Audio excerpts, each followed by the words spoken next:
Hello and what is up guys, my name is PixelPolish and welcome to the show where I'll be going through the latest releases and announcements from the ever-growing PlayStation Vita world. As usual, there's a lot to talk about, so let's see what's going on in Vita news for Tuesday, 10th of February 2015.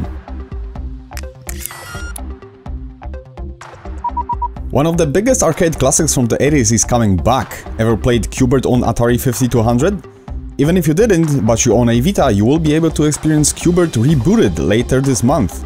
This iteration of Q Bert offers the same addictive gameplay but with many modern twists such as time and score challenges, new enemies with their own unique behaviors, new playable characters, power-ups, traps and gem collecting. If you're up for some top-notch arcade action, you can get yourself a copy on February 17th in North America and one day later in Europe. Hyperdevotion Noire Goddess Black Heart is making its way to the Vita later this month. This satirical spin-off of the Hyperdimension Neptunia series is a strategy RPG packed with gags, from attacks that change your enemies into blocks of tofu to characters that parody different video games. It also takes place in a different world than the main series, the game market. And as the title suggests, this time players will take control of Noire instead of Neptune.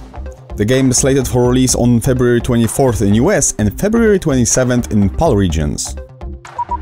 If you're into visual novels and RPGs, then you're in for a treat, because Tokyo Twilight Ghost Hunters will be out in the West next month.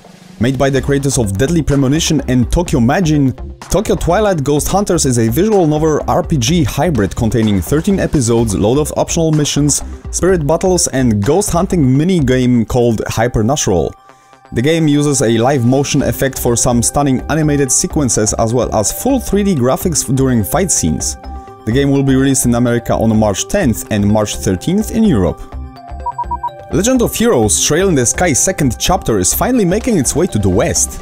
The first chapter was localized back in 2011 for the PlayStation Portable system and Falcom decided to do the same for the second chapter as well. In Falcom's defense, localizing this title took that long due to a massive quantities of text, but in the end we will be able to play the game on the Vita through the magic of backwards compatibility. Legend of Heroes Trails in the Sky second chapter is due to be released on PSP, PS Vita and PC later this year. A snotty speedrunning platformer Flem dripped its way to PlayStation Vita. If you're into retro-styled platformers and speedrunning, Flem got you covered. The game will have you controlling the booger ball Flem, stranded in a strange new world after the calamity of the Great Sneeze as he sets out on a journey to find his lost people in the land of eternal tissue. As ridiculous as it sounds, Flem is a solid platforming experience loaded with obstacles, special powers, medals to earn and 40 levels to conquer. Flem is available now via PlayStation Mobile on PlayStation Vita and selected Android devices.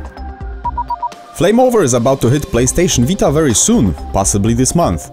Created by an indie studio Laughing Jackal, Flame Over is a blend of top-down square-em-up action and pyro-like game mechanics, featuring fast-paced firefighting thrills, randomly generated levels for different zones and hazards at every turn.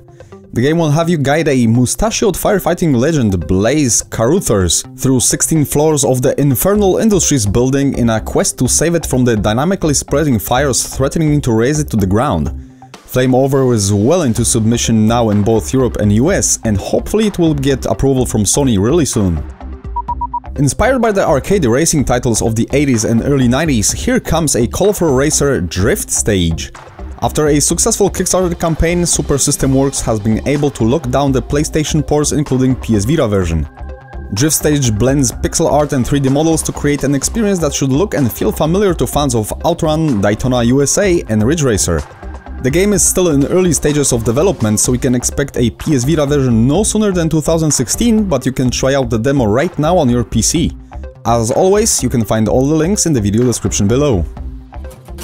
Before we end this show, I would just like to remind you about the ongoing 3DS Capture Kit Fundraiser for this channel that was launched last week. Thanks to the amazing support from my viewers, we are now all the way up to 78% of the goal to bring Monster Hunter 4 Ultimate to this channel. If you want to help, just follow the link on the screen and check out my vlog updates for more information. All help will be greatly appreciated. And that is it for this show, guys. You'll find the links to the websites and trailers concerning today's topics in the video description below. You might also want to check out the previous issue of Vita News if you missed it, or the latest episode of the Life Hunt podcast. Just click on one of the thumbnails that you can see on the screen right now. Thank you for watching, and I'll see you next time.